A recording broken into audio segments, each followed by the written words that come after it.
사랑하는 성도 여러분, 우리 주님은 만복의 근원이 되십니다.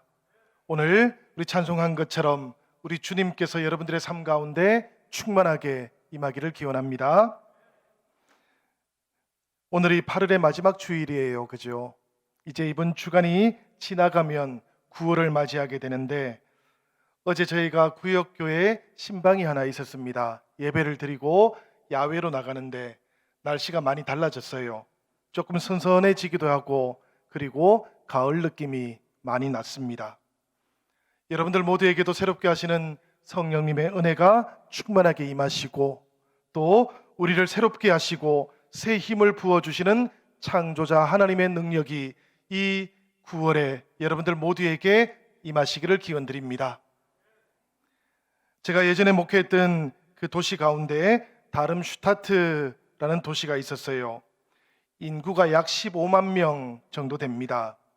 그곳에 다름슈타트 공대가 있다 보니까 이 도시가 연구하는 도시, 학문하는 도시로 꽤 많이 알려졌어요. 이곳에 제가 한 번씩 방문했던 마리아 자매 수도원이 있는데요. 이 영신교회 부름을 받고 귀국을 앞두고 한번 방문했던 적이 있었습니다. 그곳에서 산책을 하다가 일하고 계시는 분을 잠깐 보게 되었는데, 아주 짧게 이야기를 나누어 보니까 이분이 그리스 사람이었어요. 본래 이 수도원에서 계속 일하고 있던 분은 아니었고 트럭 운전하시던 분이신데, 한 2달 정도 시간을 내어 가지고 영성 생활을 좀 정비를 해야 되겠다 해가지고 그곳에 머물고 계셨습니다. 이런저런 이야기를 조금 나누다 보니까 이분이 자신이 그리스 사람이라는 것을 아주 자랑스러워하는 거예요. 이유가 뭘까 좀 궁금해가지고 도대체 왜 그렇게 자랑스러워하느냐 이렇게 물어보니까, 이 바울의 편지에도 종종 나오기는 하지만 예수님께서 예루살렘에 오셨을 그때에 유월절이 되었습니다. 그때 그리스 사람들 몇 명이 함께 예수님께 나와서 문답을 했던 내용이 있는데, 이 사람은 이것을 너무 자랑스럽게 생각을 하는 거예요. 혼자서 이런저런 생각들을 좀 해봤습니다. 성경 속에는 우리나라 사람들은 아무도 안 나오지 라는 생각이 그때 처음 들었어요. 혹여라도 그 성경 속에 우리 엄하영 장로님 성함이 나오거나 윤복영 권사님 성함이 나오면 우리가 그 성경을 읽으면 얼마나 기쁘겠습니까? 그지요? 그런데 이 성경 속에는 한국 사람들 이름은 하나도 안 나오는 것이지요. 그러다 보니까 이 그리스 사람의 마음이 조금 이해가 되기는 했어요. 그리고 헤어져 가지고 계속 산책을 하는데 혼자 마음속에 이런 생각이 자꾸 드는 거지요. 그러면 유대인들은 어떨까라는 생각이 드는 겁니다. 여러분, 잠깐 이름이 이렇게 거론된 것만으로도 자랑스러워한다면 성경 곳곳에서 하나님의 택함을 받은 백성이다라고 그렇게 소개받고 있는 이 유대인들은 자신들을 얼마나 자랑스러워했겠습니까? 그래서 성경을 보면 우리 시편 146편에는 여호와 자기 하나님께 소망을 두는 자라고 유대인들은 그렇게 자신들을 부르기도 했고요. 또 이사야서 44장을 보면 내가 택한 나의 종 이스라엘아, 나는 너를 만들었을 뿐만 아니라 너를 도와줄 여호와라고 그렇게 말씀하고 있기도 해요. 이 말씀들을 읽고 나니까 주님 안에서 택하심을 받은 족속으로, 왕 같은 제사장으로 부르심을 받은 저 스스로가 조금 다르게 생각이 되었습니다. 그 무렵에 제가 독일에서 17년 제가 있던 때였거든요. 그 17년 동안 저를 불러주시고 공부하게 하셨고, 그리고 또 목회하는 길로 인도해 주셨던 그 하나님의 은혜가 너무나 크게 다가왔던 것이지요. 그래서 수도원 산책을 하는 동안에 발걸음이 완전히 새로워지고 말았습니다. 그 그리스 사람을 만나기 전하고 후가 달라졌다라는 그런 이야기예요. 나의 옛사람 이름은 성경 속에 기록이 되어 있지 않지만 주님 안에서 택하심을 받고 주님께서 우리에게 주신 새로운 이름, 성도라고 하는 그 이름은 성경 속에 아름답게 기록이 되어 있기 때문입니다. 여러분, 저만 그런 게 아니에요. 수많은 우리 한국의 성도들, 그 이름이 사실은 성경 속에 다 기록이 되어 있는 것이지요. 우리 주님 안에서 새롭게 부름을 받고 택함을 받고 새 이름을 가지게 된 모든 성도들, 그들 모두가 다 택하심과 부르심의 은혜 가운데 살아가고 있는 것입니다. 오늘 우리들도 이 하나님의 은혜를 기억하시고 우리를 택하시고 부르시는 그 주님의 사랑 가운데 우리가 하나님 앞에 온전히 영광을 올려드릴 수 있기를 기원합니다. 오늘 우리가 봉독했던 말씀을 보니까 이 말씀 속에도 택하심이라고 하는 말씀이 나와요. 여러분들은 오늘 봉독했던 말씀 중에 어떤 말씀이 가장 마음에 와 닿는지 모르겠습니다. 저는 6절의 말씀을 읽으면서 그 마지막에 있는 택하셨나니라는 이 말씀이 마음에 참 많이 와 닿았어요. 우리 6절 말씀 같이 한번 읽어보도록 하겠습니다. 너는 여호와 내 하나님의 성민이라. 내 하나님 여호와께서 지상 만민 중에서 너를 자기 기업의 백성으로 택하셨나니. 아멘. 이 말씀 속에 여러분, 성민이라는 말은 뜻이 분명한 말이지요. 거룩한 백성이라는 뜻이에요. 그런데 이 이스라엘 백성들이 이렇게 거룩한 백성이 된 이유가 있다라는 이야기입니다. 하나님께서 그들을 따로 구별하시고 택해 주셨기 때문에 이스라엘 백성들은 거룩하게 된 것이에요. 그러니까 이스라엘 백성들 자체가 처음부터 거룩한 사람들은 아니었다라는 그런 이야기지요. 하나님께서 구별하시고 하나님께서 거룩하게 세우시니까, 그 택하시고 세우신 하나님이 거룩하시니까 부름을 받은 이스라엘 백성들이 지금 구별되었고 거룩해졌다라는 그런 이야기입니다. 그래서 7절의 말씀은 이렇게 이어지고 있는 것이지요. 여호와께서 너희를 기뻐하시고 너희를 택하심은 너희가 다른 민족보다 수요가 많기 때문이 아니니라. 너희는 오히려 모든 민족 중에 가장 적으니라. 이스라엘 백성들이 이러했다는 이야기지요. 수요가 많아서 거룩해진 것도 아니고 더 잘났기 때문에 거룩해졌던 것도 아니었습니다. 어느 민족보다도 작은 민족이었어요. 그리고 부족했던 땅이기도 했습니다. 그렇지만 우리 하나님께서 그들을 택해 주셨고 사랑해 주셨고 그래서 그들이 거룩하게 되었던 것이지요. 심지어 하나님께서 이렇게 말씀하십니다. 선조들에게 주셨던 그 언약 하나도 잊지 아니하시고 다 기억해 주셨으니 그들이 거룩한 백성이 될 수밖에 없는 것이다 라고 그렇게 말씀해 주셨던 것이지요. 사랑하는 성도 여러분, 하나님께서 우리를 택하셨을 때도 사실은 똑같습니다. 우리들 가운데 특별히 잘난 사람이 있지는 않습니다. 더 뛰어난 그런 사람이 있는 것도 아닙니다. 그렇지만 하나님께서 먼저 우리를 택해 주셨던 것이지요. 그래서 우리가 하나님의 사랑을 받게 되었던 것이에요. 우리 쪽에서 본다면, 사람 쪽에서 본다면 택함받을 이유가 하나도 없는 겁니다. 사랑받을 어떠한 이유도 우리는 가지고 있지를 못해요. 그런데도 불구하고 하나님은 우리를 눈여겨보아 주셨던 것이지요. 우리들의 모든 연약함, 우리들의 모든 부족함, 이것들을 긍휼하게 여겨주셨고 기억도 해주셨던 것입니다. 우리가 이 사랑을 뒤늦게 깨달아요. 그리고는 감격해서 응답을 하게 되는데, 그때 우리가 돌아보면 늘 우리들을 사랑하시고 이미 우리들을 인도하시고 지켜주셨던 하나님을 발견하게 되는 것이지요. 그러니 여러분, 우리 가운데는 단 한 사람도 하나님을 먼저 사랑한 사람이 없으십니다. 온 세상 누구라도 똑같아요. 하나님을 먼저 사랑한 사람은 존재하지를 않습니다. 알지 못하고 있다가 깨닫고 나서 보니까 하나님 사랑이 충만하게 비치고 있다는 것, 이것을 우리가 뒤늦게 발견하게 되는 것이지요. 우리 주 예수 그리스도를 통해서 나타난 사랑이 바로 이 하나님 사랑의 증거인 겁니다. 우리가 아직 죄인이었을 때에 하나님께서 우리에 대한 자신의 사랑을 먼저 나타내 주셨기 때문이지요. 아직 우리가 경건하지 않았을 그때에 하나님께서 우리를 생각해 주시고 예수 그리스도로 이 땅에 오셔가지고 우리에게 이 사랑을 보여주셨기 때문입니다.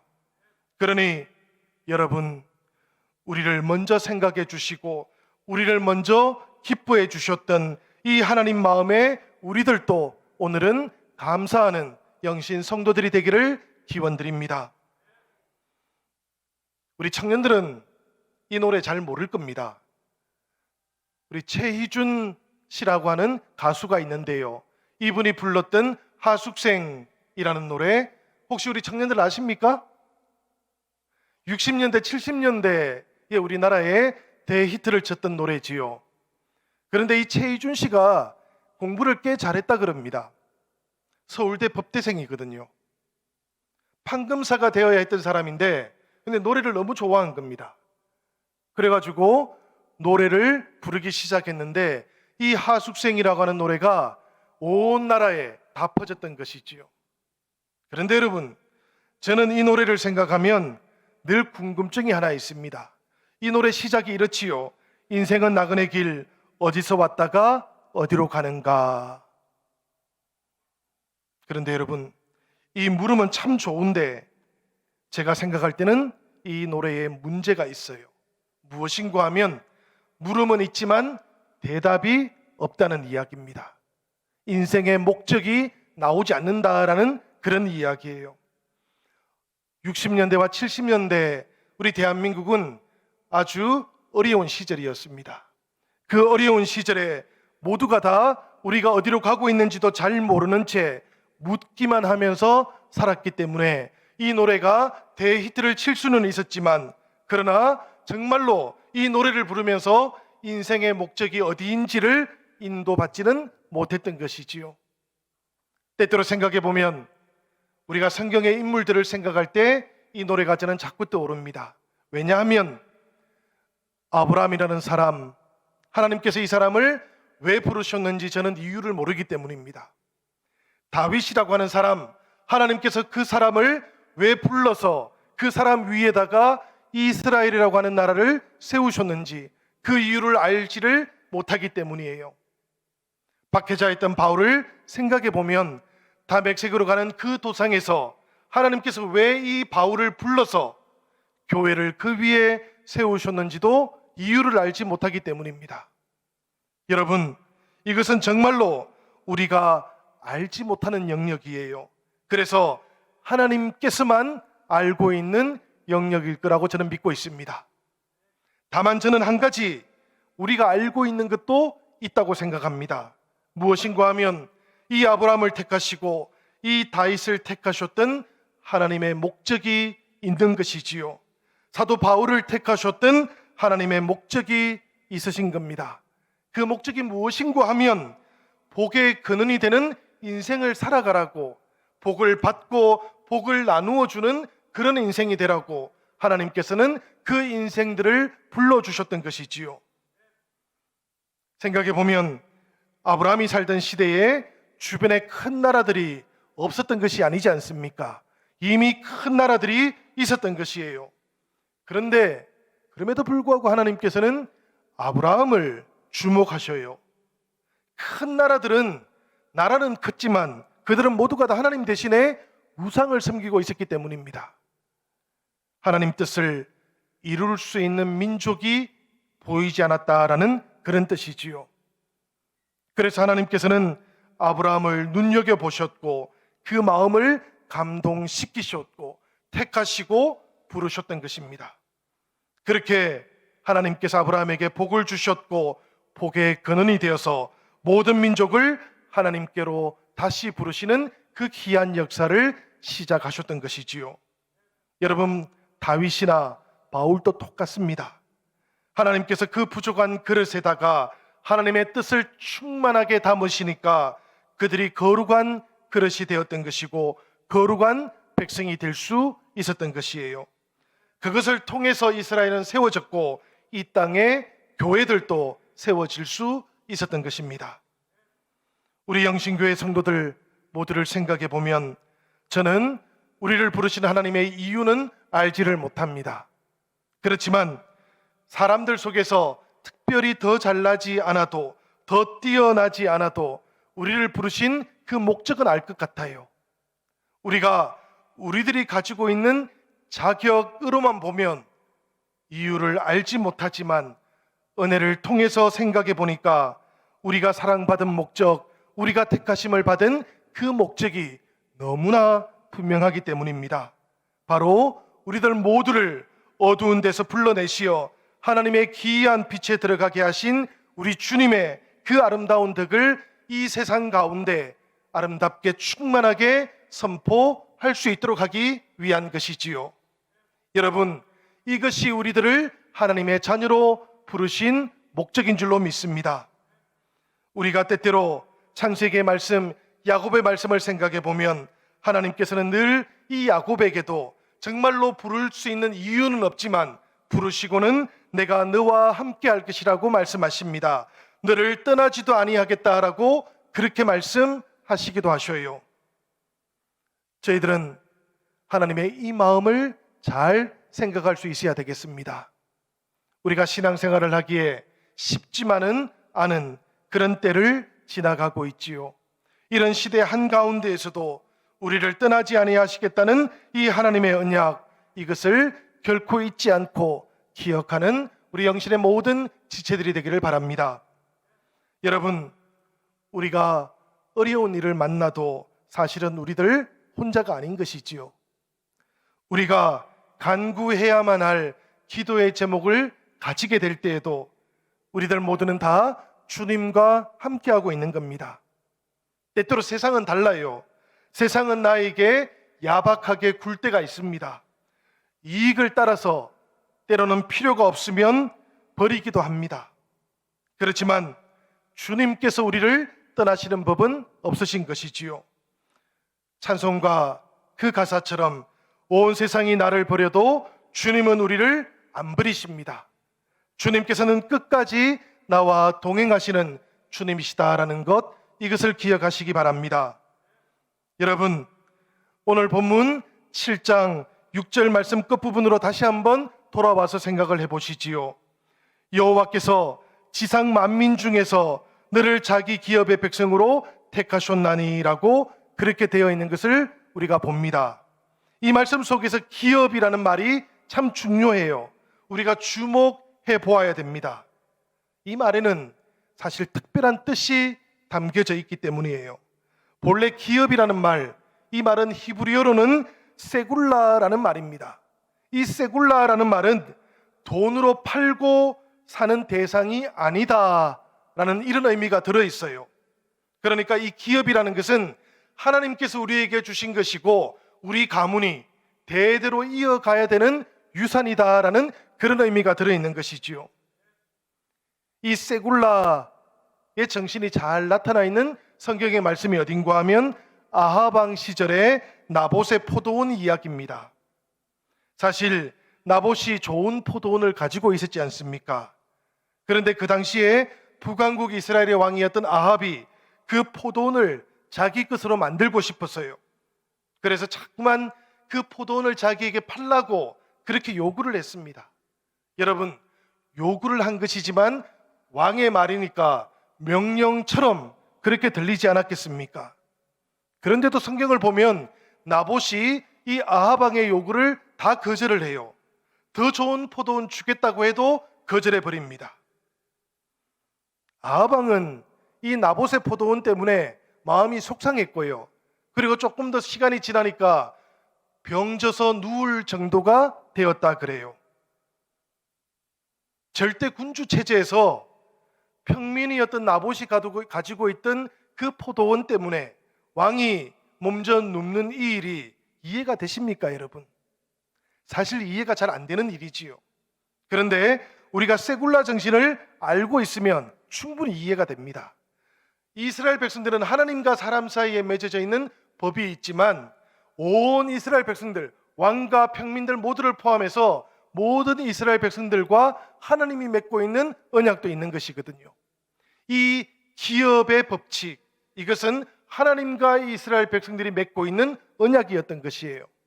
그래서 나봇은 절대로 하나님께서 자신에게 주신 것, 이것은 포기하지 않겠다라고 이 아합 왕 앞에서 그렇게 주장을 했던 것이고, 아합은 그것을 다시 요구하지 못하게 되었던 것입니다. 여러분, 기업이라는 것은 바로 이런 것이에요.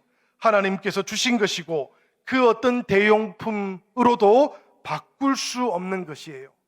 성도들에게는 신앙을 가지고 목숨을 걸고 지켜야 되는 것, 이것이 바로 기업인 겁니다. 그런데 오늘 6절의 말씀을 보니까 말씀이 어떻게 되어 있습니까? 하나님께서는 이스라엘 백성들을 하나님의 기업으로 삼겠다라고 말씀하고 있는 것이지요. 요즘 말로 말하면 우리 신앙인들을 하나님께서 자신의 기업으로 삼으셨다라는 그런 말씀입니다. 여러분, 하나님께서 이렇게 자신의 기업으로 삼으면 그곳에 하나님의 눈길이 가 닿습니다. 바로 그곳에 하나님의 마음이 항상 열려져 있는 것이지요. 세상의 모든 일들을 다스리시는 하나님께서 그 기업을 통해서 구원의 역사를 이루어 가기 원하시기 때문입니다. 우리 사랑하는 영신교회가 바로 하나님의 기업이 된 교회입니다. 하나님께서 이 교회를 하나님의 기업으로 택하셨으니 성도 여러분, 바로 이곳에서 하나님의 은혜를 누릴 수 있으시기를 바랍니다. 이 교회를 통해서 하나님의 뜻도 이루어 가시기를 바랍니다. 특별히 이 하나님의 기업으로 부름받은 영신교회를 통해서 사랑하는 성도들께서는 남편은 아내에게 사랑한다고 말하시고 아내는 또 남편에게 사랑한다고 말하시기를 바랍니다. 우리 영신의 모든 가정들이 이렇게 하나님께서 허락하신 이 세굴라의 정신, 이 기업의 마음을 품고 사랑한다고 말하는 동안 우리들 안에서 하나님의 나라가 온전하게 이루어져 가기 때문입니다. 여러분, 여러분들의 자녀들에게는 어떻게 하고 계십니까? 자녀들에게 사랑하는 여러분, 이 기업으로 택하심을 받은 마음을 가지고 여러분들의 마음을 전해 보시기를 바랍니다. 특별히 공감하는 말들을 나누시고 배려하는 마음들을 나누어 보시기를 바랍니다. 자녀들의 말도 달라질 겁니다. 부모님들을 향해서 자녀들의 말도 서서히 달라지게 될 것이고 그 자녀들의 마음 속에도 하나님의 기업으로 택하심을 받은 그 은혜가 충만하게 채워질 줄로 믿습니다. 여러분, 내 아내, 내 남편이 세상에서 가장 잘났기 때문은 아니에요. 그렇지만 기업으로 택하심을 받은 그 마음은 그런 상대적인 평가들을 다 뛰어넘습니다. 하나님께서 우리에게 허락해 주신 생명이기 때문이고 사람이기 때문이고 내 남편이기 때문이고 아내이기 때문에 그런 것이지요. 여러분, 그래서 우리들은 모두가 다 우리 가정에 사랑하는 가족들에게도 그렇지만 우리 성도들에게도 이 마음을 가지고 사랑한다고 말하는 것입니다. 교양이 있어서가 아니에요. 능력이 더 많아서 그런 것도 아니에요. 아는 것이 더 많아서 그런 것도 아닙니다. 우리 하나님께서 우리에게 허락하신 형제, 자매이기 때문에 그런 겁니다. 그래서 우리가 사랑하는 것이고 그렇게 사랑하니까 구별되는 것이고요. 그렇게 구별되니까 거룩하게 보이는 겁니다. 그래서 우리가 서로를 부를 때 성도라고 그렇게 부르는 것이지요. 여러분, 우리들에게 도움이 되기 때문이 아닙니다. 하나님께서 이 한 신앙 공동체, 우리 영신 교회 안으로 보내주셨기 때문에 우리는 사랑하는 지체들을 바라보면서 거룩한 백성이라고 그렇게 우리가 호칭하고 마음으로도 우리가 그렇게 인정하는 것이지요. 이 마음을 성경이 뭐라고 부르는 줄 아십니까? 바로 신실함이라고 그렇게 불러요. 하나님께서 허락하신 것, 그것을 바꾸거나 팔지 않는 마음, 이 마음을 신실함이다라고 그렇게 말씀하고 있는 겁니다. 우리 9절의 말씀을 보니까 이렇게 되어 있어요. 우리 화면을 보시면서 한번 다 같이 읽어보도록 하겠습니다. 오직 내 하나님 여호와는 하나님이시요 신실하신 하나님이시니라. 이 말씀을 보니까 우리 하나님은 우리의 하나님이십니다. 그런데 이 하나님께서는 또한 우리들에게 신실하신 하나님이셔요. 하나님의 특징이 여러 가지가 있습니다. 그지요? 그렇지만 그 가운데에서도 우리에게 자신을 드러내실 때에 하나님께서는 신실하신 하나님으로 나타내어 주신다라는 그런 이야기입니다. 우리들을 기업으로 삼으신 하나님의 마음이 변함없으시다라는 것, 영원히 한결같으시다라는 것, 우리가 어릴 때에도, 우리가 자라갈 때에도, 우리가 장년이 되고 또 우리가 노년이 되었을 때에도 하나님께서는 한결같은 하나님으로 우리를 만나 주신다라는 그런 뜻입니다. 사랑하는 여러분, 이 하나님 앞에서 우리들도 신실할 수 있기를 바랍니다. 우리가 하나님 앞에 왜 신실해야 되겠습니까? 하나님께서 우리를 기업으로 삼으셨던 것처럼 우리들도 하나님을 우리들의 기업으로 삼기 때문이에요. 여러분, 우리가 성경의 말씀을 보면 하나님께서 우리들에게 이렇게 찾아오셨을 때 이스라엘 백성들은 하나님이 나의 기업이십니다라고 고백합니다. 예레미야가 3장 24절의 말씀인데 이 말씀은 이렇게 되어 있어요. 여호와는 나의 기업이시니 그러므로 내가 그를 바라리라. 우리가 하나님을 기업으로 삼고 하나님께 소망을 두고 하나님께 우리가 바라는 모든 것들을 의지하게 된다면 우리들도 하나님만 의지할 수 있다는 그런 이야기겠습니다. 여러분, 하나님이 나의 기업이십니다. 하나님께서 내 삶의 터전이 되십니다. 그러니 하나님께서 내 인생의 모든 것들을 인도해 주시고 영원한 상속이 되신다는 것을 굳게 믿으면서 오늘 이 시간 하나님께서 우리에게 주셨던 이 말씀 속에 우리의 은혜를 발견하는 영신 모든 성도들이 되기를 주님의 이름으로 간절히 축원드립니다.